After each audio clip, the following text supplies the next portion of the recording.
Hello students. तो पिछले class में हम लोग इंडिकेटर टॉपिक पढ़ रहे थे। इंडिकेटर क्या होता है? The substance which form different colour in acidic and basic medium are known as indicator. ठीक है, इसका क्या मतलब हुआ कि जो इंडिकेटर नाम के सब्सटेंस या केमिकल्स होते हैं वो एसिडिक मीडियम में कुछ अलग कलर बनाते हैं और बेसिक मीडियम में कुछ अलग कलर। तो इस तरह से हम लोग उसके कलर के बेसिस पे, उसमें जो कलर चेंजेस होगा उसके बेसिस पे हम लोग बोल सकते हैं कि कौन सा मीडियम या कौन सा सैंपल में एसिड है और कौन से सैंपल में बेस है। ठीक है, तो ये इंडिकेटर्स कुछ इस प्रकार के होते हैं। वो अलग अलग कलर का फॉर्मेशन करते हैं जब वो एसिड और बेस से रिएक्ट करते हैं। ठीक, तो इससे हम लोग को क्लियरली पता चल जाता है कि किस सैंपल में एसिड है और किस सैंपल में बेस है। ठीक है, अब इंडिकेटर भी दो प्रकार के होते हैं, जैसे कि हम लोग एसिड बेस के बारे में पढ़े थे। इंडिकेटर एक होता है नेचुरल और एक होता है आर्टिफिशियल। नेचुरल यानी जो प्राकृतिक सोर्सों से मिले, नेचुरल चीज़ों से मिले, चाहे प्लांट से मिले, चाहे एल्गी फंगी, कुछ भी नेचुरल चीज़ से लिया जाए तो उसको नेचुरल इंडिकेटर बोलते हैं। आर्टिफिशियल यानी लैब मेड, जो लैब में तैयार किया जाता है केमिकल रिएक्शन करके, तो उसको आर्टिफिशियल इंडिकेटर बोलते हैं। तो यहाँ पे मैंने कुछ इंडिकेटर के नाम लिखे हैं। सभी के नाम लिखे नहीं है, बहुत सारे इंडिकेटर्स होते हैं। बहुत सारे नेचुरल इंडिकेटर है, बहुत सारे आर्टिफिशियल हैं। आर्टिफिशियल को तो गिनती ही नहीं है, इतने ज़्यादा आर्टिफिशियल इंडिकेटर बनाए जा चुके हैं, लेकिन हम लोग को थोड़े ही पढ़ने हैं। तो उसमें से कुछ मुख्य मेन जो मैंने इंडिकेटर है यहाँ पे लिख दिए हैं। ठीक है, उसका टाइप लिख दिया है, कौन नेचुरल है कौन आर्टिफिशियल है, और वो इंडिकेटर एसिडिक मीडियम में कैसा कलर बनाते हैं और बेसिक मीडियम में कैसा कलर बनाते हैं, वो भी सारा मैंने यहाँ पे मेंशन कर दिया है। जैसे हमारा पहला जो है वो है लिटमस। लिटमस एक तरह का प्लांट से प्राप्त होने वाला या एल्गी फंगस के कॉम्बिनेशन से मिलने वाला एक केमिकल होता है। ठीक है, तो एक नेचुरल इंडिकेटर है और इसको यूनिवर्सल इंडिकेटर भी बोलते हैं, क्योंकि ये बहुत ही ईजिली अवेलेबल होता है और ईजिली इससे हम लोग एसिड बेस में डिफ्रेंशिएट कर सकते हैं कि किस सैंपल में एसिड है किस सैंपल में बेस है। ठीक, तो लिटमस का कलर पर्पल होता है, ऑलमोस्ट ब्लू इस कलर का, कह सकते हैं ब्लू जैसा। ठीक है, तो ये नेचुरल इंडिकेटर है। एसिडिक मीडियम में ये ब्लू से, ब्लू या पर्पल बोल सकते हैं। ठीक है, यहाँ ब्लू ही जनरली हम लोग बोलते हैं। तो ब्लू से रेड हो जाता है, यानी रेड कलर। एसिडिक मीडियम में हमारा जो लिटमस है या लिटमस पेपर है वो किस कलर में चेंज जाएगा? ब्लू से रेड में। और बेसिक मीडियम में क्या होगा? बेसिक मीडियम में वो रेड से ब्लू हो जाएगा। ठीक है, तो इस तरह के कलर चेंजेस के बेसिस हम लोग बता सकते हैं लिटमस की सहायता से कि कौन सा सैंपल एसिडिक है कौन सा बेसिक है ना। अगर हमको पता ना रहे कि सैंपल में क्या चीज़ें मिक्स हैं। क्लियर? तो लिटमस एसिडिक मीडियम में रेड कलर बनाता है। इसका ये ओरिजिनल कलर है पर्पल, या इसको ब्लू कर सकते हैं। ब्लू से रेड हो जाता है एसिडिक में और रेड से ब्लू हो जाता है बेसिक में। क्लियर? सेकंड हमारा है टर्मरिक। टर्मरिक यानी हल्दी। हल्दी भी एक तरह का नेचुरल इंडिकेटर है। ठीक है, और थोड़ा शोर हो रहा है। तो हमारा जो हल्दी है या टर्मरिक है ये भी एक तरह का नेचुरल इंडिकेटर है। ठीक है, और इसका ओरिजिनल कलर हम जानते हैं येलो होता है। और एसिडिक मीडियम में डालेंगे तो इसके कलर में कोई चेंज नहीं होगा, येलो का येलो ही रहेगा, कोई फर्दर चेंज नहीं होगा। लेकिन बेसिक मीडियम में डालेंगे तो हल्दी हमारा रेड कलर में कन्वर्ट हो जाएगा, है ना। जैसे हल्दी में आप वॉशिंग सोडा या साबुन का पाउडर डाल देंगे तो रेड रेड हो जाता है, रेड कलर का। तो वही है कि टर्मरिक जो है एक तरह का नेचुरल इंडिकेटर है, जो एसिडिक मीडियम में उसमें कलर में कोई चेंज नहीं रहता है, येलो का येलो ही रहता है। बेसिक मीडियम में वो येलो से रेड हो जाता है। तीसरा हमारा नेचुरल इंडिकेटर है रेड कैबेज। ठीक है, रेड कैबेज का जो पत्ता होता है वो थोड़ा सा पर्पल कलर का होता है। ठीक है, तो उसका जूस निकालेंगे तो पर्पल कलर का होगा। अब उसमें एसिड डालेंगे तो उसके जूस का कलर लगभग पिंक जैसा हो जाएगा, पर्पल से थोड़ा सा हल्का हो जाएगा, पिंक जैसा या रेड जैसा दिखेगा। लेकिन अगर इसी रेड कैबेज के जूस में हम लोग बेस डाल दें कोई, तो वो ग्रीन कलर का हो जाएगा, डर्टी ग्रीन कलर का, थोड़ा सा गंदा ग्रीन कलर का हो जाएगा। ठीक है, तो रेड कैबेज भी हमारा एक नेचुरल इंडिकेटर है जो एसिडिक मीडियम में अलग कलर देता है, पिंकिश या रेड कलर का हो जाता है पर्पल से, और बेसिक मीडियम में ग्रीन कलर का हो जाता है, डर्टी ग्रीन या ग्रीन कलर का। ठीक, फिर चाइना रोज। चाइना रोज यानी गुड़हल का फूल, इसका अगर जूस निकालते हैं इसके पेटल्स का, पत्तों का, तो पिंक कलर का निकलता है। ये भी नेचुरल चीज़ है। और ये एसिडिक मीडियम में पिंक से और ज़्यादा डार्क हो जाता है, रेड कलर का हो जाता है। और बेसिक मीडियम में ये ब्लूइश ग्रीन हो जाता है, हल्का सा ब्लू और ग्रीन जैसा इसका कॉम्बिनेशन दिखता है, ऑलमोस्ट कह सकते हैं कि ग्रीन जैसा ही है, थोड़ा सा ब्लूइश उसमें शेडो आ जाता है। ठीक, तो चाइना रोज भी एक नेचुरल इंडिकेटर है जो एसिडिक और बेसिक मीडियम में दो अलग कलर हमको शो कर रहा है, और उसके बेसिस पे हम लोग सैंपल को बता सकते हैं या डिफ्रेंशिएट कर सकते हैं एसिड में और बेस में। फिर आते हैं मिथाइल ऑरेंज। मिथाइल ऑरेंज के नाम में ही ऑरेंज है, इसका कलर क्या होता है, ऑरेंज कलर का। ठीक है, ये आर्टिफिशियल इंडिकेटर है, यानी ये लैब में तैयार किया जाता है। और ये क्या, मिथाइल ऑरेंज एसिडिक मीडियम में डालते हैं तो रेड हो जाता है, यानी एसिड के कांटेक्ट में हमारा मिथाइल ऑरेंज आएगा तो ऑरेंज से किस कलर में हो जाएगा, रेड कलर में। और बेसिक मीडियम में अगर डालेंगे तो ऑरेंज से और हल्का हो जाएगा, येलो हो जाएगा। आप देखते होंगे ऑरेंज और येलो का कलर जो होता है ऑलमोस्ट सिमिलर ही होता है, थोड़ा सा चेंजेस उसमें होते हैं। तो ऑरेंज से येलो कब हो जाएगा हमारा मिथाइल ऑरेंज, जब उसमें बेस डाला जाएगा। तो ये भी हमारा एक इंडिकेटर हो गया, बट आर्टिफिशियल कैटेगरी में, यानी ये मैन मेड है, लैब में तैयार किया हुआ है। अगला जो हमारा है फिनोल्फथेलीन, फिनोल्फथेनील, ये कलरलेस होता है हमारा इंडिकेटर, ये भी आर्टिफिशियल लैब में बनाया जाता है। और ये एसिड में कोई कलर इसमें नहीं शो करता है, कलरलेस रहता है, जैसा ओरिजिनल होता है वैसे ही एसिडिक मीडियम में भी रहता है। एसिड डालने पे इस पर कोई परिवर्तन नहीं होता है, लेकिन जैसे इसमें बेस डालेंगे तो ये पिंक कलर का हो जाता है। ठीक है, तो ये कुछ सेलेक्टेड इंडिकेटर्स हैं, कुछ अधिकतर इसमें नेचुरल है, दो हमारे आर्टिफिशियल है, इनके बारे में आपको याद करना पड़ेगा। ये सारी चीज़ें जो दी गई हैं यहाँ पर, इसको अच्छे से लर्न करना पड़ेगा कि कौन सा नेचुरल है, कौन सा आर्टिफिशियल है, और कौन सा जो हमारा इंडिकेटर है एसिडिक मीडियम में कैसा कलर देता है, बेसिक में कैसा देता है, ये आपको याद होना चाहिए। ठीक है, ये आपके लिए सारे के सारे इंपॉर्टेंट है, आपके सिलेबस से रिलेटेड है। ओके, तो ये हो गया हमारा कुछ इंडिकेटर्स और उसके कलर एसिडिक मीडियम में और बेसिक मीडियम में। एसिड में कैसा कलर हो जाता है और बेस में कैसा कलर हो जाता है। ठीक, अब इसके बाद कुछ और इंडिकेटर हम लोग पढ़ेंगे जो नेचुरली होते हैं, लेकिन उसमें कलर चेंज के बेसिस पे हम लोग बता नहीं सकते हैं कि एसिड है कि बेस है। ठीक है, तो उनके बारे में हम लोग पढ़ेंगे। ये क्लियर हो गया, चलिए इसको मिटा देते हैं। ओके, तो इसके बाद इंडिकेटर की नेचुरल इंडिकेटर की कैटेगरी में ही एक छोटा सा टॉपिक है, बहुत ही छोटा सा है, उसमें ज़्यादा डिटेल में नहीं जाना है। तो नेचुरल इंडिकेटर की कैटेगरी में ही एक टॉपिक है हमारा ऑल्फैक्टरी इंडिकेटर।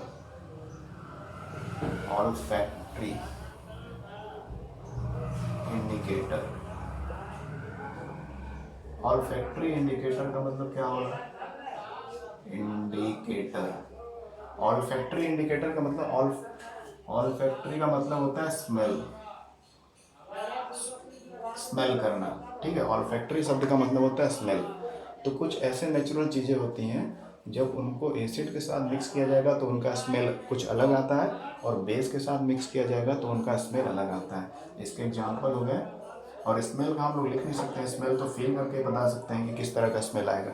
ठीक है, तो इसके बारे में ज़्यादा डिटेल में नहीं जाना है। ठीक है, तो इसका एग्जांपल पहला है वनीला। जो वनीला आइसक्रीम खाते हैं वो वनीला नाम के एक फ्रूट से बनता है। तो वनीला जो होता है फ्रूट, वो एसिडिक मीडियम में अलग स्मेल देता है और बेसिक मीडियम में अलग स्मेल देता है। तो ऑल्फैक्टरी इंडिकेटर का एग्जांपल है, जो कि एक तरह का नेचुरल इंडिकेटर है ना, जैसे कि वनीला भी एक नेचुरल चीज़ है। दूसरा है अनियन, यानी प्याज।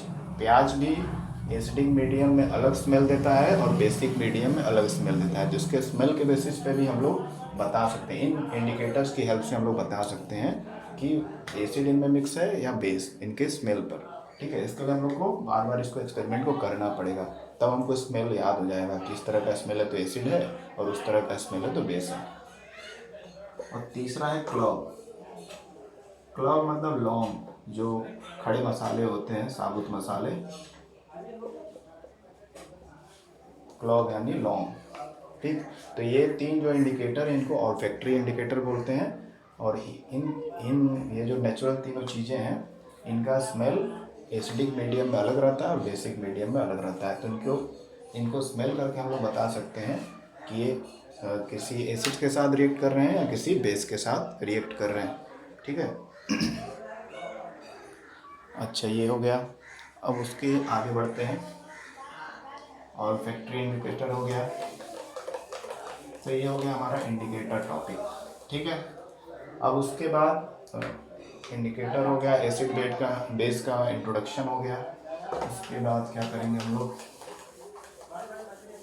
उसके बाद थोड़ा सा हम लोग चलेंगे पीएच पे। ठीक है, पीएच क्या होता है? पीएच, ये पीएच क्या होता है? पीएच मतलब होता है, पीएच मतलब होता है पोटेंशियल ऑफ हाइड्रोजन आयन। ठीक है, या फिर इसको लिख सकते हैं और पावर ऑफ हाइड्रोजन आयन। ठीक है, तो पीएच जो यहाँ एक छोटा सा वर्ड लिखा है जिसमें पी स्मॉल लेटर में, एच कैपिटल में है, इसका मतलब क्या होता है? पोटेंशियल ऑफ हाइड्रोजन आयन या पावर ऑफ हाइड्रोजन आयन। ठीक है, जैसे कि हम लोग जानते हैं जितने भी एसिड्स होते हैं उनमें हाइड्रोजन आयन होते हैं, तो उसके हाइड्रोजन आयन की जो क्षमता होती है, जितने ज़्यादा हाइड्रोजन आयन होंगे वो एसिड उतना ही ज़्यादा स्ट्रॉन्ग होगा। ठीक है, तो उसी को कैलकुलेट करने का एक मेथड है जो सोरेनसन नाम के, एस एल सोरेनसन नाम के एक साइंटिस्ट थे। उन्होंने 1909 में पीएच स्केल दिया था। ये पीएच स्केल क्या होता है? पीएच पहले मेजर करने के लिए उन्होंने एक मैथमेटिकल फार्मूला दिया। ठीक है, अगर कोई एसिड है तो उसमें अगर हाइड्रोजन आयन का कॉन्सेंट्रेशन या मात्रा हमको पता है तो उसकी सहायता से हम लोग उसका पीएच निकाल देंगे, और उस पीएच का फिर उन्होंने एक रेंज बनाया कि कितने से कितने पीएच तक एसिड रहेगा कोई सब्सटेंस, या कितने से कितने पीएच तक कोई सब्सटेंस बेसिक रहेगा, या किस रेंज पर सब्सटेंस को हम लोग न्यूट्रल बोल सकते हैं। ये सारी चीज़ों को उन्होंने बताया था। तो एस.एल. सोरेनसन ने पीएच का कॉन्सेप्ट दिया। ठीक है ना, पीएच का कॉन्सेप्ट दिया, इसका मैथमेटिकल फार्मूला दिया। जब हम लोग को किसी एसिड में हाइड्रोजन आयन का मात्रा पता रहेगा, उसका कॉन्सेंट्रेशन पता रहेगा, तो उसकी हेल्प से हम लोग उसका पीएच निकालेंगे। पीएच मतलब पावर ऑफ हाइड्रोजन आयन, क्योंकि किसी भी एसिड का जो पावर होता है उसका हाइड्रोजन आयन होता है।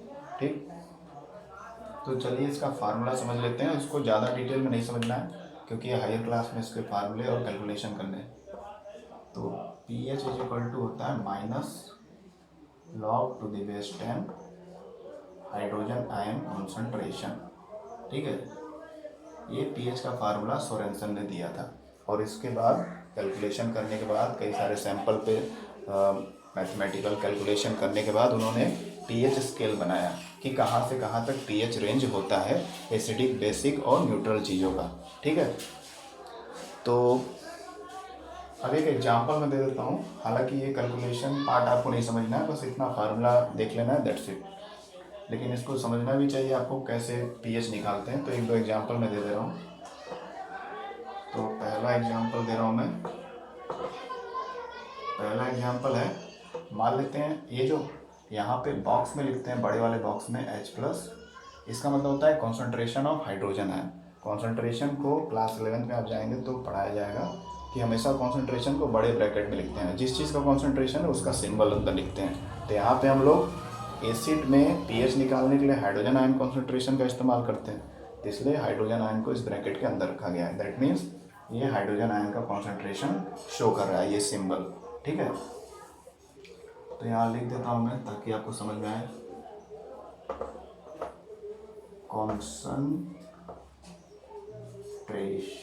Concentration of hydrogen ion. ठीक है, H+ का मतलब। तो मान लीजिए कोई क्वेश्चन दिया है कि हाइड्रोजन आयन का कॉन्सेंट्रेशन दिया है 10⁻³ मोलर। देखिए, कॉन्सेंट्रेशन को मोलर में लिखा जाता है। अभी ये चीज़ें आपको समझ नहीं आ रही होंगी। एक ये यूनिट होता है जो आप हायर क्लास में पढ़ेंगे। फिलहाल इतना सा समझिए, क्लास 11 के पहले चैप्टर में ये सारी चीज़ें आपको केमिस्ट्री में बता दी जाएंगी। ठीक, फिलहाल आप बस समझिए कि कॉन्सेंट्रेशन या हाइड्रोजन आयन की मात्रा जो होती है किसी एसिड में, उसको मोलर कैपिटल M से रिप्रेजेंट करते हैं, एक यूनिट है ये। ठीक है, कॉन्सेंट्रेशन का। तो इतना है हमारा हाइड्रोजन आयन का कॉन्सेंट्रेशन। अब इसका हमको पीएच निकालना है, तो इस फार्मूले का इस्तेमाल करेंगे, है ना। तो इसका हम लोगों को क्या निकालना है, पीएच वैल्यू जो सोरेनसन ने दिया था। तो अगर हम इसका सलूशन करते हैं तो pH is equal to minus log to the base 10 of hydrogen ion concentration. पहले मेन फार्मूला लिख दिए, अब हाइड्रोजन आयन कॉन्सेंट्रेशन का वैल्यू रखेंगे minus log to the base 10, यहाँ पर है 10 टू दी पावर -3 ब्रैकेट में, है ना। हाइड्रोजन आयन का कॉन्सेंट्रेशन इतना है, ये तो यूनिट है मोलर, ठीक। अब ये रख दिए। अब याद रखिए कि जब ये ब्रैकेट टूटता है तो ये पावर वाला नंबर बाहर आ जाता है, ठीक है, अपने साइन के साथ। ये इसका नियम होता है कैलकुलेशन का। तो माइनस, ठीक है, माइनस हो गया और ये साइन के साथ बाहर। ये तो पहला माइनस है फार्मूले का, फिर -3 इंटू ये लॉग 10, कितना, लॉग 10, ठीक है, लॉग 10, ओके। अब लॉग टेबल आप जानते होंगे, लॉगरिदम का टेबल, एंटी लॉगरिदम का टेबल दिया रहता है मैथ्स में, बुक्स के पीछे दिया रहता है पूरा रेंज, ठीक है। तो लॉग 10 यहाँ नहीं है, तो लॉग 10 का पहला खाना देखेंगे, पहला बॉक्स। तो लॉग 10 का पहला खाना होता है, उसका वैल्यू होता है 1। तो ये माइनस माइनस इंटू हो गया, प्लस हो गया, +3 इंटू लॉग 10 का वैल्यू जो होता है वो कितना होता है, हमेशा 1 होता है, ये याद कर लीजिए आप। बाकी वैल्यूज अगर कुछ और होती हैं तो उसको आपको देखना पड़ेगा, लॉग टेबल से यहाँ पुट करना पड़ेगा। लॉग 10 का वैल्यू जो होता है वो 1 होता है, तो वही मैंने यहाँ रख दिया, इसकी जगह पे मैंने रख दिया 1। तो 3 इंटू 1 यानी 3, तो पीएच वैल्यू कितना आया, 3, ठीक है। तो इस तरह से क्या हुआ कि 10 to the power -3 concentration of hydrogen ion को अगर पीएच निकालें तो कितना आया, पीएच वैल्यू 3 आया, ठीक है। तो इसी तरह से सोरेनसन ने कई सारे एसिड, कई सारे बेसेस का पीएच निकाला। अब आप बोलेंगे ये पीएच तो एसिड का निकल रहा है, बेस का कैसे निकलेगा, तो उसके लिए एक और फार्मूला उन्होंने, सोरेनसन ने बताया था कि पीएच प्लस POH प्लस 14, ये एक फार्मूला होता है, ठीक है। तो पीएच हमारा निकल गया, है ना। अगर कोई बेस दिया रहता है ना, क्वेश्चन में अगर कोई बेस दिया रहता तो उसका अगर पीएच वैल्यू निकालना है तो उसको कैसे करते हैं, पीएच वैल्यू निकाल लेते हैं और इस पीएच को उधर ले जाके सॉल्व कर देते हैं, है ना। जैसे मान लीजिए यहाँ पर ये तो एसिड है, इसका वैल्यू तो यही रहेगा, लेकिन बेस का जो वैल्यू आता है वो उसको हम लोग POH बोलते हैं, ठीक है। अगर कोई क्वेश्चन में बेस दिया रहता तो पहले उसका पीएच वैल्यू निकालते हैं, फिर उस फार्मूले में रख देते हैं। मान लीजिए कोई 4 आता प्लस POH बराबर 14, ठीक है। सो POH इज इक्वल टू हो जाएगा 14 - 4 यानी कि 10, या 4 उधर चला जाएगा तो उस बेस का कॉन्सेंट्रेशन आ जाएगा 10, ठीक है ना। यहाँ तो मैंने एसिड का निकाला, एसिड का तो डायरेक्टली पीएच निकल जाता है, लेकिन बेस के केस में क्या होता है, डबल क्वेश्चन करना पड़ता है। पहले तो इस बेसिक फार्मूला पीएच के फार्मूले से पीएच निकालेंगे, फिर ये इस दूसरे फार्मूले में पुट करेंगे, ठीक है। दूसरा फार्मूला पुट करेंगे पीएच का वैल्यू, पीएच प्लस POH बराबर 14, तो POH बराबर 14 - पीएच का जो वैल्यू आप निकालें, ठीक है। तो उससे बेस का हमको भी POH मान निकल जाएगा, POH वैल्यू निकल जाएगा, ठीक। तो इस तरह से कैलकुलेशन करके हम लोग पीएच वैल्यू निकाल सकते हैं किसी भी मीडियम का, चाहे वो एसिडिक हो, बेसिक हो या न्यूट्रल हो, ठीक। तो इसी तरह के कैलकुलेशन को करके उन्होंने बहुत सारे सैंपल पर उन्होंने एक्सपेरिमेंट किया और कैलकुलेशन किया, ठीक है। और कैलकुलेशन करने के बाद उन्होंने, सोरेनसन ने एक स्केल बनाया। कौन सा स्केल बनाया उसको हम लोग देख लेते हैं, ठीक है। तो ये हमारे 2 फार्मूले आपको याद रखने हैं, एक तो ये पीएच वाला और एक POH वाला, क्योंकि बेस का भी हमको चाहिए कॉन्सेंट्रेशन या पावर। तो POH बराबर हम लोग लिख सकते हैं उसी फार्मूले को अरेंज करके 14 - PH, है ना। ये दूसरा फार्मूला है। पहले इस फार्मूले से पीएच निकालेंगे, हाइड्रोजन आयन कॉन्सेंट्रेशन दिया रहेगा, और अगर बेस है क्वेश्चन में तो फिर बेस के लिए हमको POH निकालना होगा। पीएच निकालने के बाद पीएच का वैल्यू इसमें करके 14 में से माइनस कर देंगे तो हमको POH निकल जाएगा बेस का, ठीक। एसिड के केस में केवल सिंगल कैलकुलेशन करना पड़ेगा आपको, ठीक है, केवल पीएच डायरेक्टली निकालना पड़ेगा इस फार्मूले से, जैसे हम लोगों ने किया। लेकिन बेस के केस में पीएच भी निकालना पड़ेगा, उसके बाद पीओएच वैल्यू भी निकालना पड़ेगा, ठीक है, क्योंकि OH माइनस आयन किस में होते हैं, बेस में होते हैं। क्लियर? चलिए ये हो गया। उसके बाद हमको समझना क्या है, जो ये जो कैलकुलेशन इन्होंने किया सोरेनसन ने, उसके बेसिस पे पीएच को सॉल्व करने के बेसिस पे कई सारे वैरायटी ऑफ सैंपल उन्होंने लिया है ना, फ्रूट्स, जूस, बहुत सारी चीज़ों पे उन्होंने ये एक्सपेरिमेंट किया, और उसके बाद उन्होंने पीएच स्केल बनाया। क्या बनाया? पीएच स्केल, जो अभी तक फॉलो हो रहा है, ठीक है। और इसके लिए उनको नोबेल प्राइज वगैरह भी मिला, मतलब बहुत सारे अवार्ड मिले। तो क्या कैसा है पीएच स्केल है, देखिए पीएच स्केल का वो रेंज बना है, जितना भी चीज़ें पाई गई उस पर एक्सपेरिमेंट करके पाया गया कि पीएच का रेंज किसके किसके बीच होता है, 1 to 14। इसलिए देखिए pH